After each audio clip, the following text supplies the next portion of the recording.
సత్యసాయి జిల్లా కదిర్లో నకిలీ నోట్ల వ్యవహారం కలకలం రేపింది.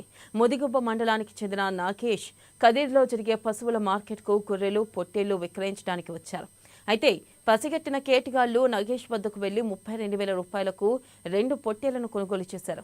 32,000 రూపాయలు నకిలీ 500 రూపాయల నోట్లని ఇచ్చి పొట్టేలు తీసుకుని అక్కడి నుంచి ఉడాయించారు. ఇక నగేష్ ఆ డబ్బును ఇతరులకు ఇస్తుండగా వారు నకిలీ నోట్లుగా గుర్తించారు. దీంతో నగేష్ ఆవేదన వ్యక్తం చేశారు.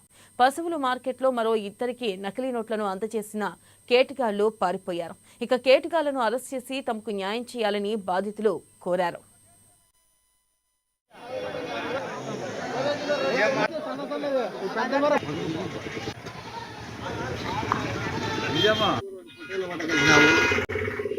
ఐదున్నర ఆ మధ్య అలా ముప్పుకు నోట్లు ఇచ్చి పొట్టేలు పట్టుకొని పోయినారు. 32,000 అమ్మినాము, మొబ్బుకి ఇచ్చేసి పోయినారు సార్. ఏం నోట్లు?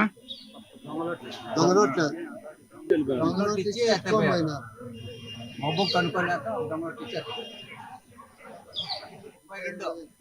పొట్టేలు పట్టుకెళ్ళినాము. 5:30 ఆ మధ్య అలా ముప్పుకు నోట్లు ఇచ్చి పొట్టేలు పట్టుకొని పోయినారు. 32,000 ఖమ్మం జిల్లాలో సిపిఎం ఆధ్వర్యంలో